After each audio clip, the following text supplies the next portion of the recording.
listening to 101 Part-Time Jobs podcast with me, Giles Bidder.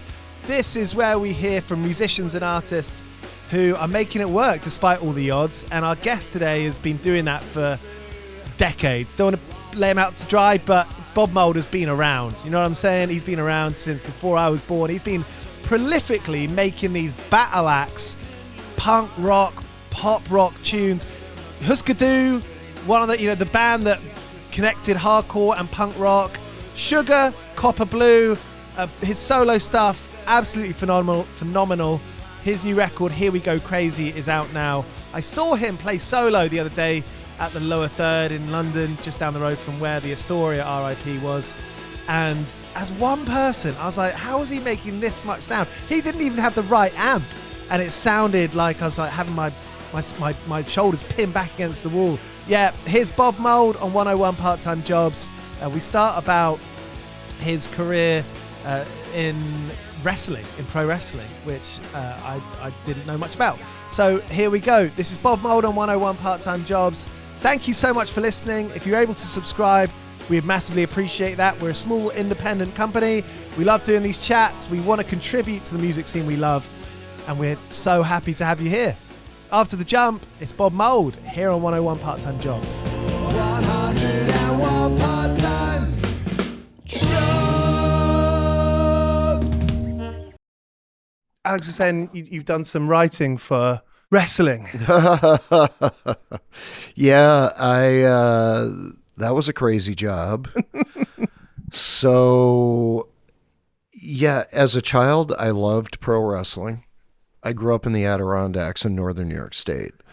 So I would see all of the different promotions out of Montreal. There was like a promotional war in 1971, I think. So I was watching the two different groups. And then I would see wrestling from New York City because of I think when it was a WOR went on cable. Anyway, so blah, blah, blah. I would buy wrestling magazines. I was like a student of the business as a child. Yeah. So this was a golden age for pro wrestling in Montreal in the early 70s. Anyways, I used to go to the Montreal Forum and see wrestling. Wrestling would come to my high school, and that's, like they would send, like one of the promotions would send down like 10 guys. Mm-hmm. With a ring, and they do 4 matches at a high school gym, and well, they try and recruit. No, they weren't trying to recruit, but I snuck into the dressing room and I'm like 14 and they're like, get out of here. Like that. So, but the thing about pro wrestling is, and people over here who like pro wrestling probably know this now because everybody knows about the business, but, the bad guys on TV are the nice guys in real life.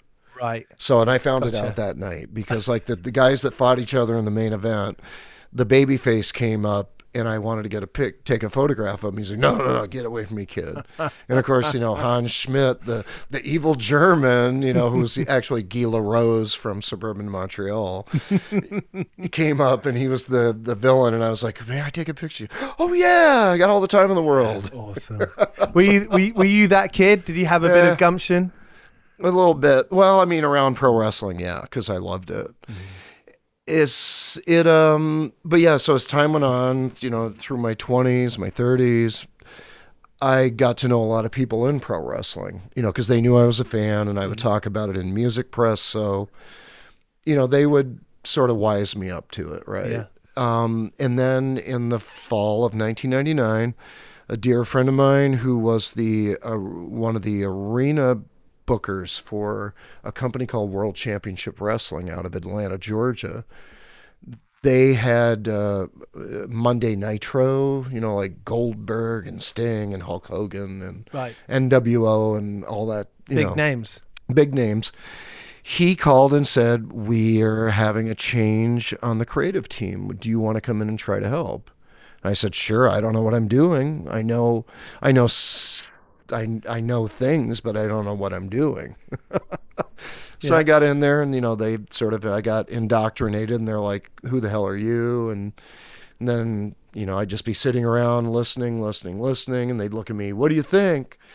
And I'd say, well, this, that. As a fan, I would say this, that. Or then One thing led to another, and after a couple of days, they were like, "Oh, you sort of know this stuff.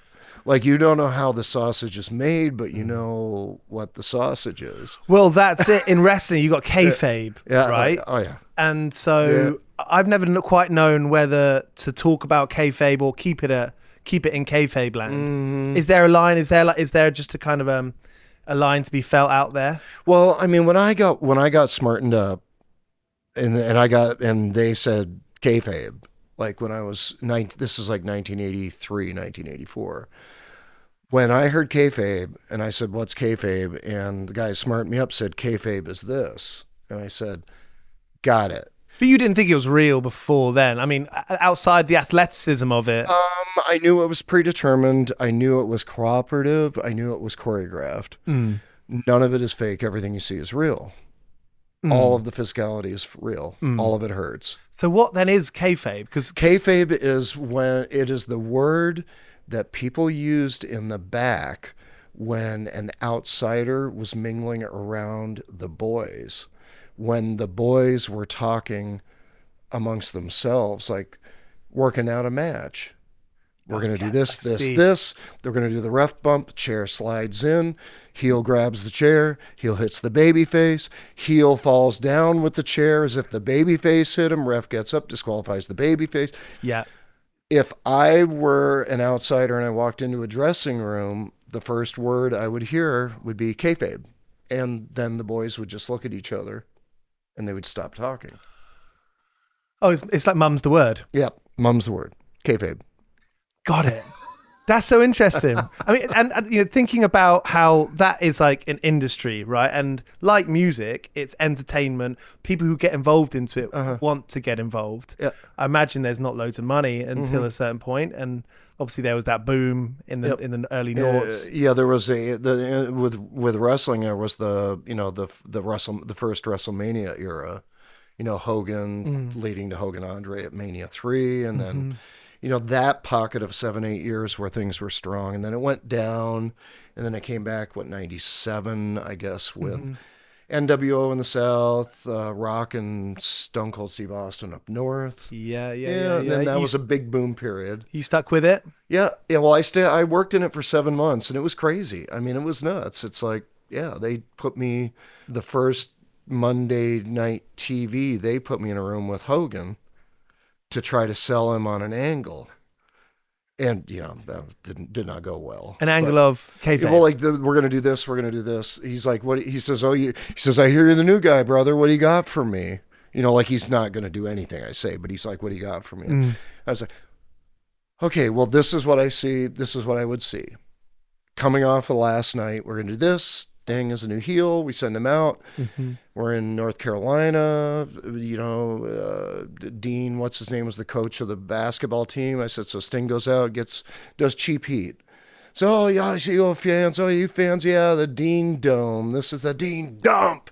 Blah, blah, blah. Yeah. Well, fucked your mom. Da-da-da-da. And then babyface, they lay Hogan out.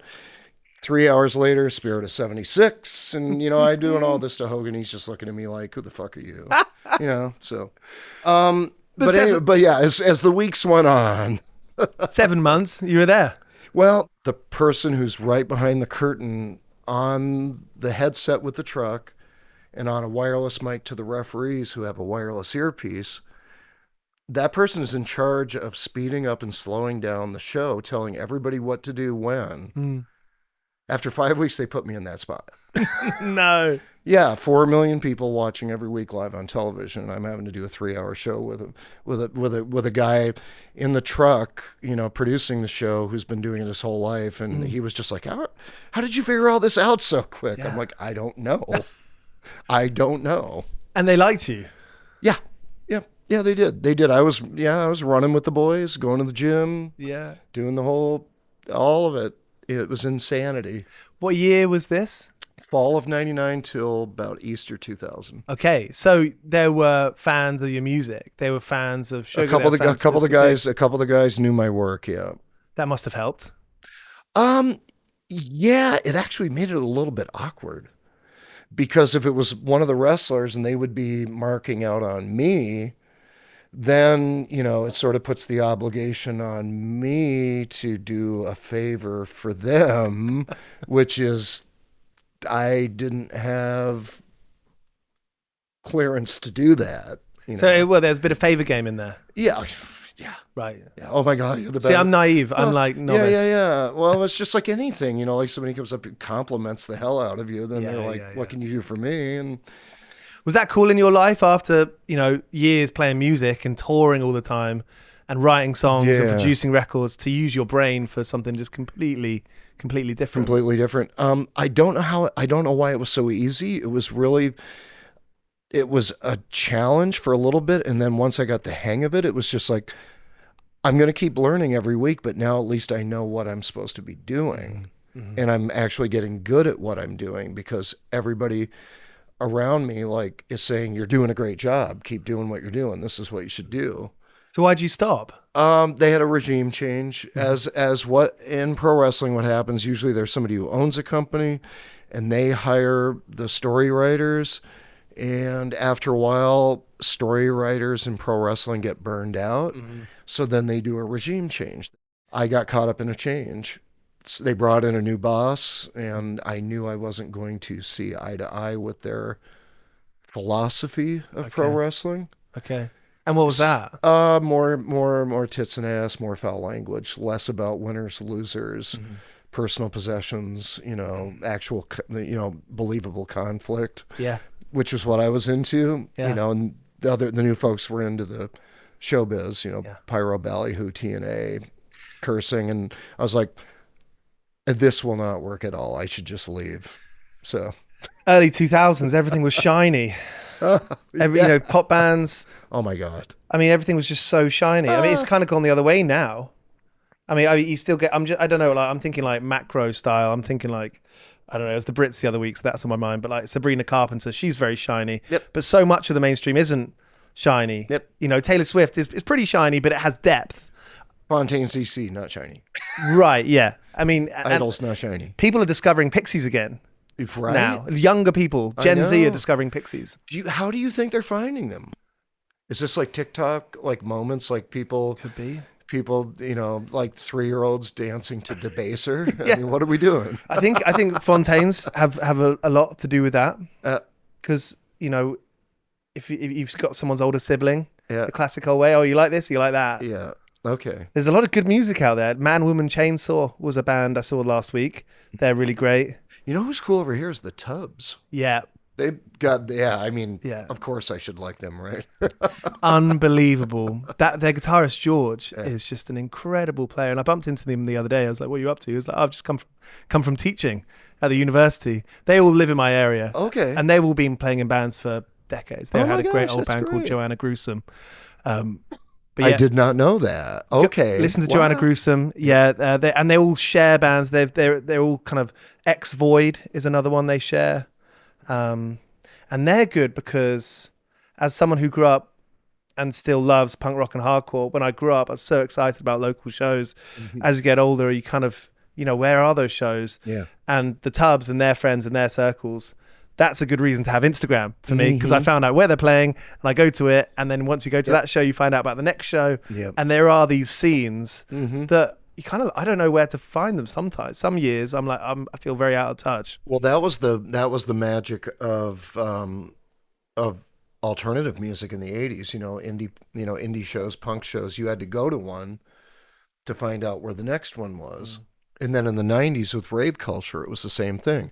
Once you found a rave, then you got another flyer on the way out. So it's so cool. Did you get into the raving thing? I liked a lot of the music.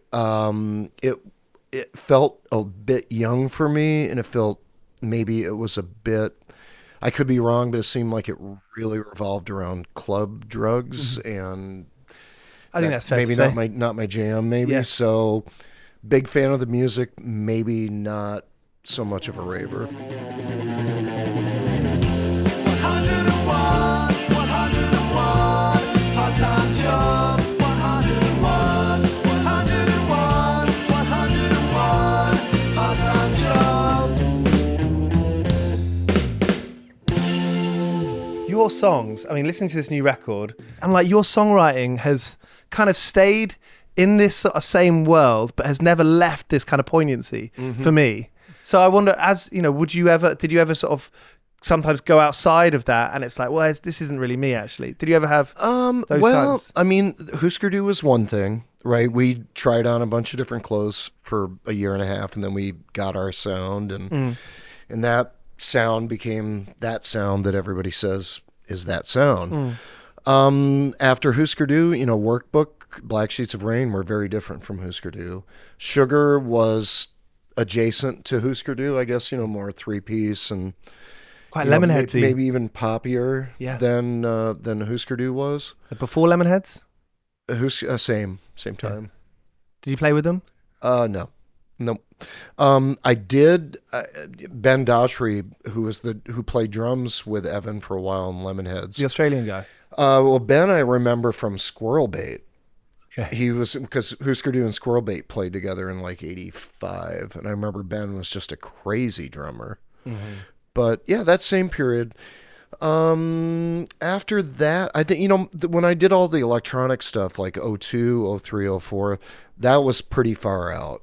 I think for my core constituency, they were like, "What are you doing?" That's a blind spot for me. Yeah, Modulate, and then Modulate was a all heavy electronic record, like about as far out as Trans would have been for Neil Young. Yeah, like it's really comparable in its far outedness.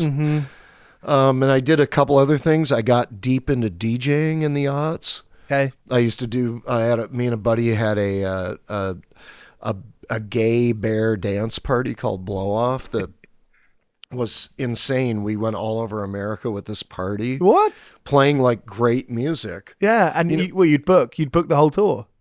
Well, we would do like weekends. We go, okay, so we're doing San Francisco on Friday and San Diego on Sunday. And then I was based in DC, so we would do New York City on Friday and DC on Saturday. And we would do like the big leather events or big bear events in Dallas or Chicago or Provincetown. What are big bear events? What are big bear events? So you know what a gay bear is, right? Yes. Like big, like me, I guess. Yeah. Like I'm an old bear, but younger bears are, you know, bigger guys, beards, and you know, may or may not go to the gym, you know, usually, but pretty kind-hearted people. Yeah. So these parties, you know, like when people think of like gay disco, it's all like, oh, it's all going to be Cher and it's all going to be Kylie and it's all going to be. We did these parties where it was always about the music first. Like we were curating, you know, like contemporary music. It's like, let's play Justice. You know, let's play Two Door Cinema Club. Let's play Andrew Weatherall.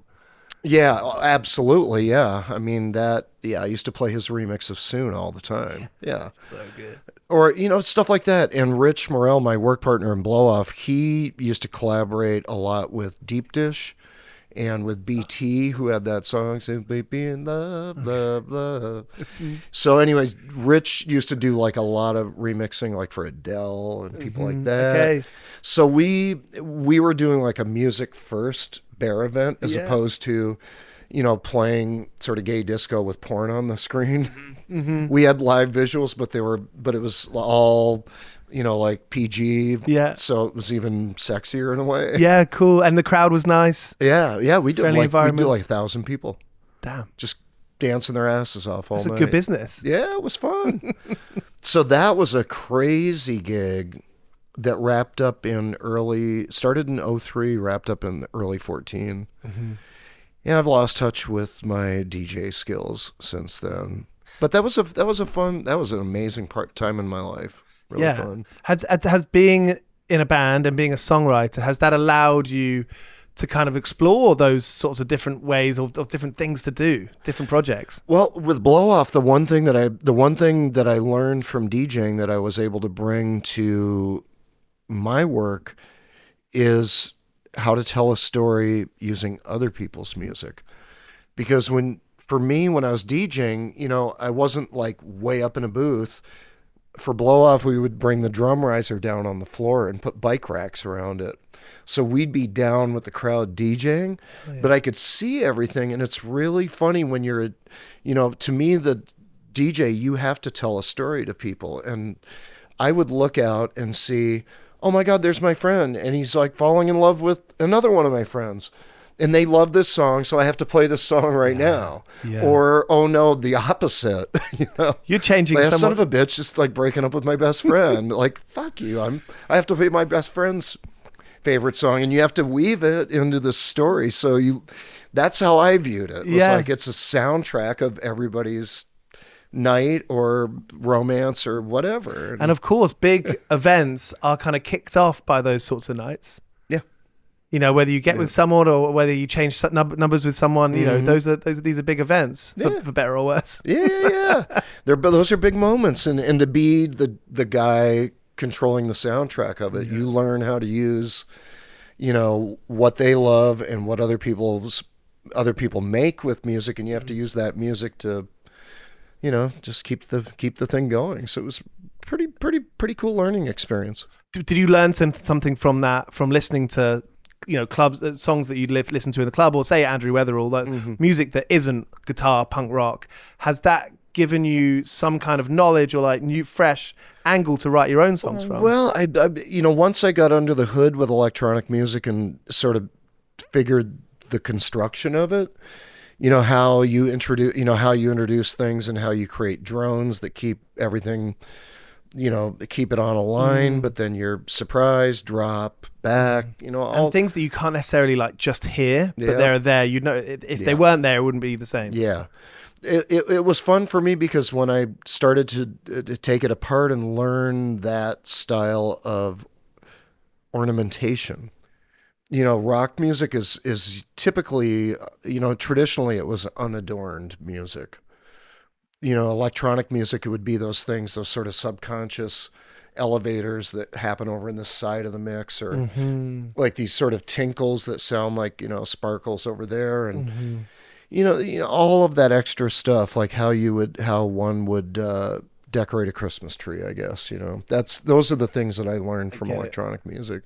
And that's what I hear in your records. I'm like, there's something that there's like this energy, there's this like engine beneath it, and I don't know where it is. Yeah, because you know how many other people have been in rock bands, but there isn't something that has that engine. Yeah, I got lucky with that. With the, you know, I know, you know, my making of electronic music might not have been the best, but you know, again, with my crowd, it was a tough sell. But there's elements that I learned through that era that I can still call back and use. And like, what is something like that? I mean, obviously you've produced so many records, so many of your own records.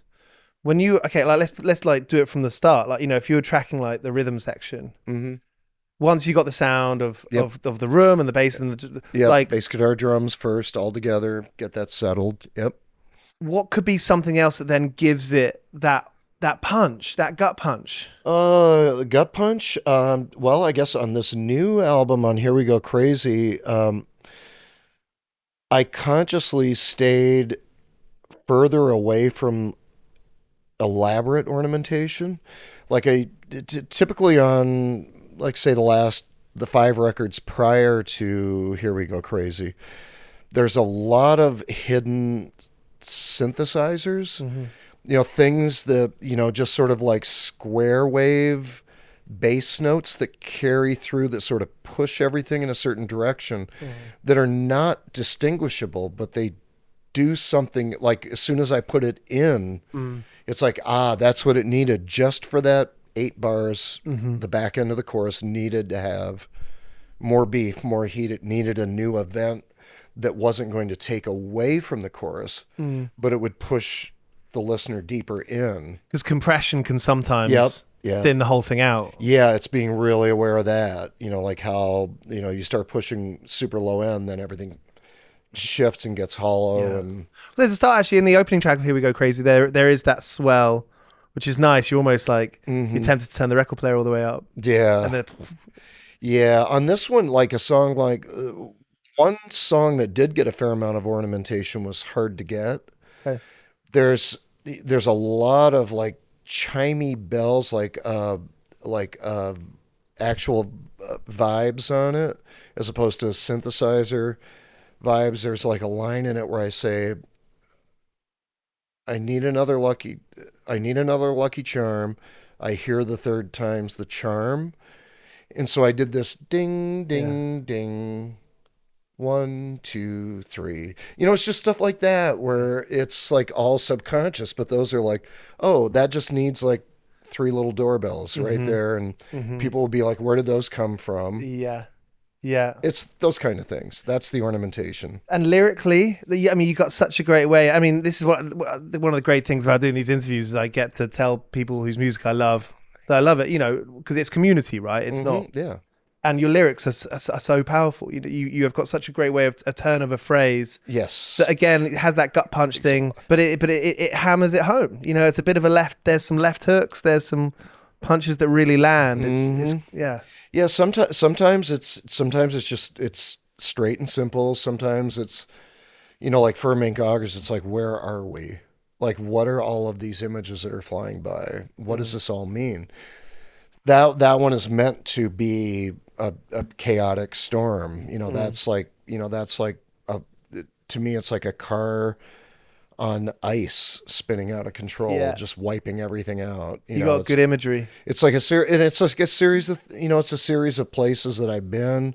It's a series of places that I've imagined I could have ended up. And it's like that sort of like, how the fuck did I get here? Kind of imagery where it blows by, it's like ketamine. What, why is everything going down the drain? Why is there broken glass everywhere? It's like, yeah,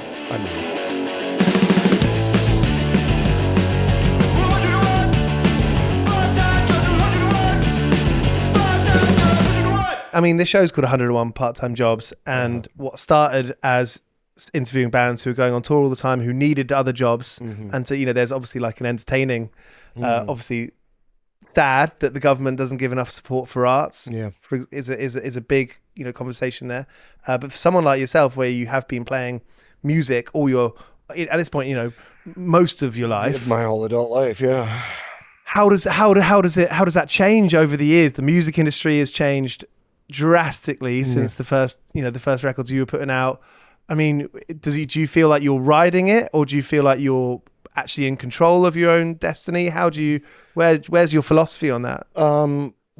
If I were a new artist right now, I would be so uncertain as to what I could achieve. The music business I grew up in is very different than the one we have now. Back in I guess starting in the mid 60s, the idea of, singles and radio and singles accruing to an album that then becomes touring, and then 70s, so much about, in North America, regional commercial radio being able to take a band like Cheap Trick, make them big in the Midwest, and then they get on a tour opening for Kiss, and they get in front of the whole country, and then they catch a moment in Japan, and then they're set for life, right? I think those opportunities are still there, but they all look different. I don't think they're quite as cut and dried as they used to be. For me now, it's just stay working, stay touring. There's not much of a living to be made in recorded music.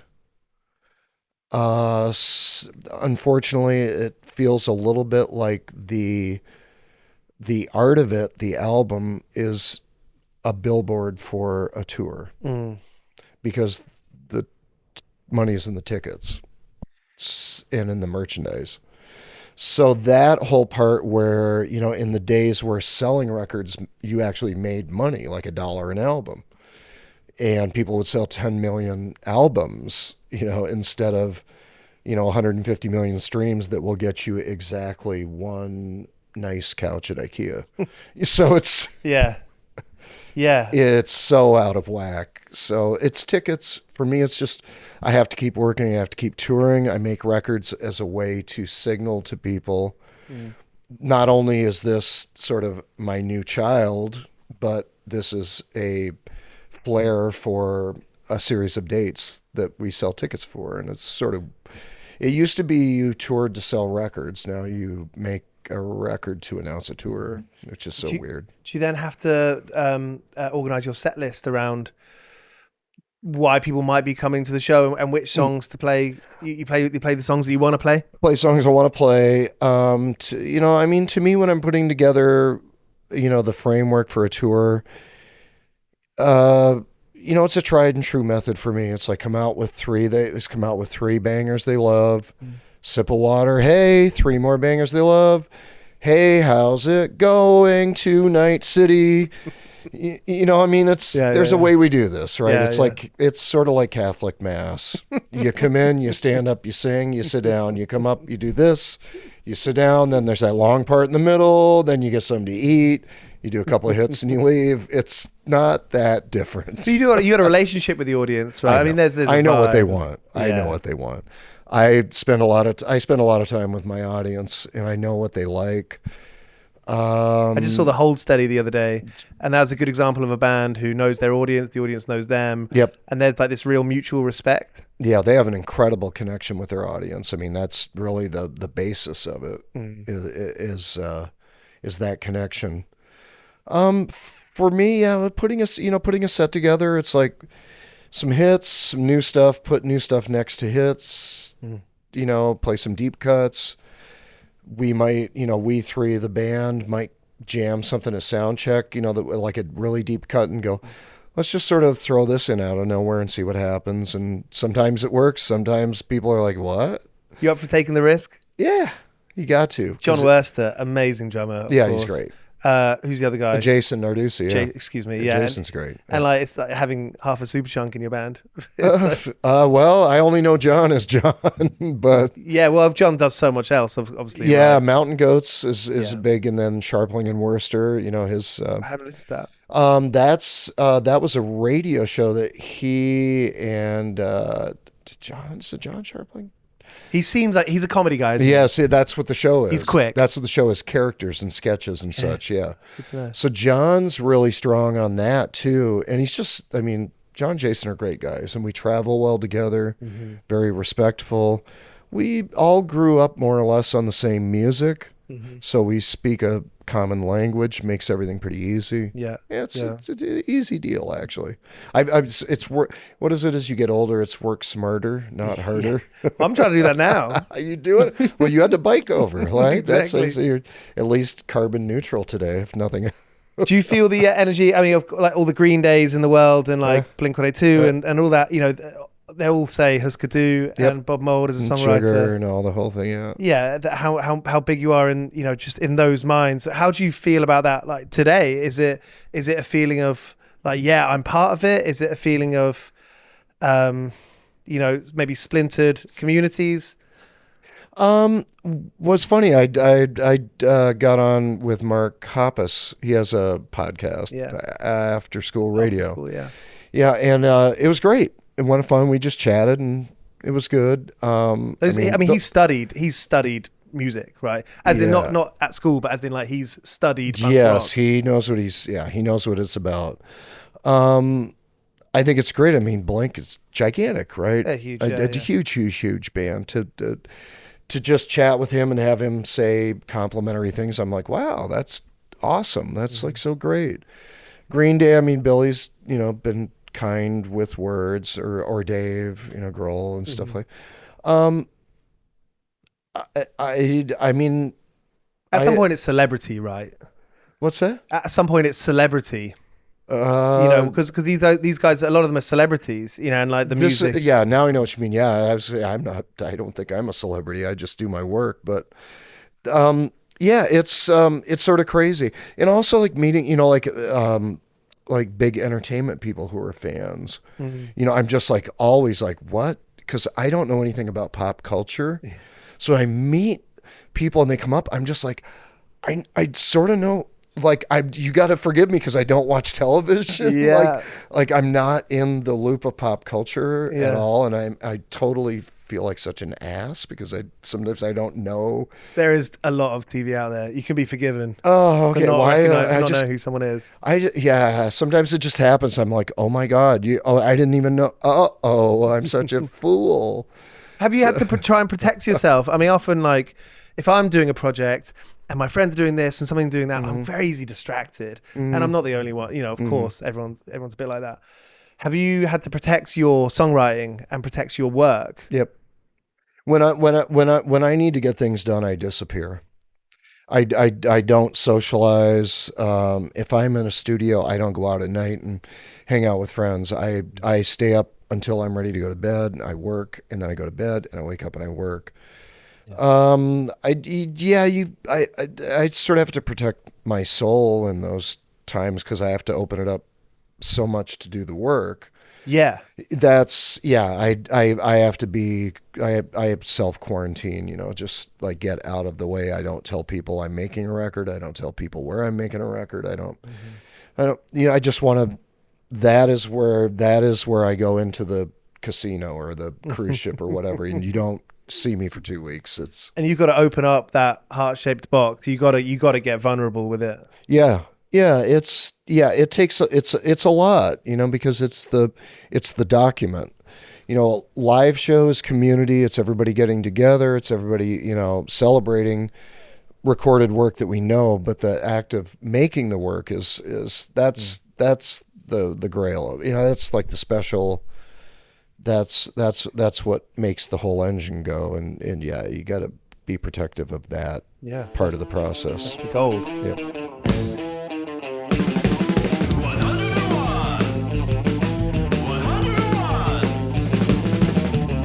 But if there's like a period of time that really sticks out in the lyrics you're writing or songs you're writing, I mean, I imagine now, as one of them, the new record has so much great feeling and power about it. But is it one constant journey, one constant road of songwriting, or are there? Can you split it up over the years? I can split it up over time. Environment is really key to my writing. And what I mean by that is, when I lived in Minnesota, there was 7 months of winter, and it does something to your psyche. Yeah. And that shows up in your work. When I went up to the farm to write workbook, I was isolated for a year. So that was a challenge. That was a unique challenge. And I think the soul searching that I did shows up in the work. It's much heavier work and, way more literate. And,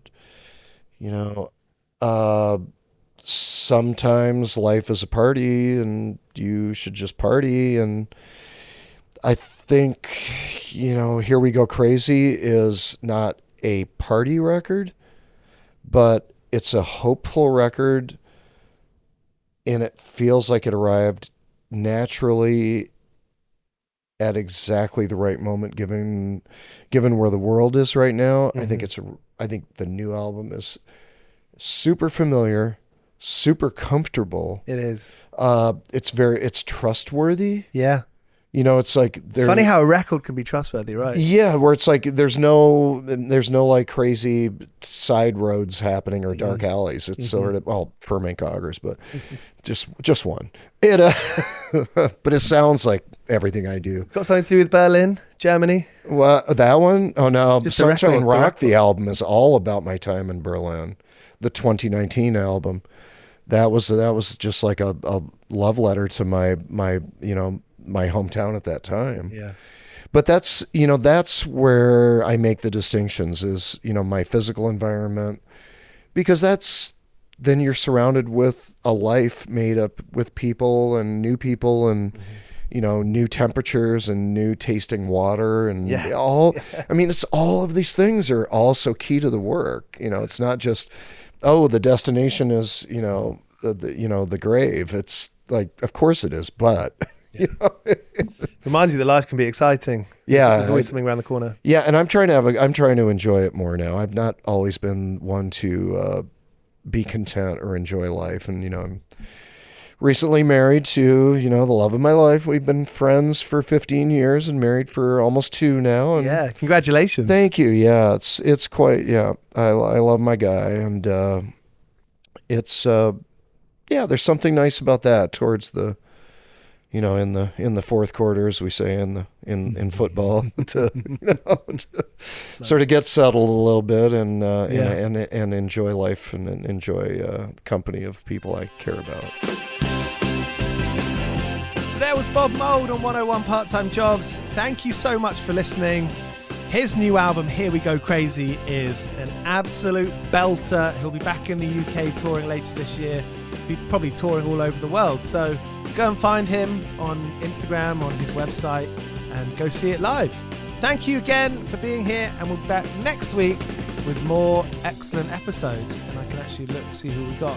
Oh, damn, we got My Morning Jacket, Jim James, and then Snapped Ankles. So see you then. 101 Part-Time Jobs is hosted by Giles Bidder and produced by me, Olivia Swash.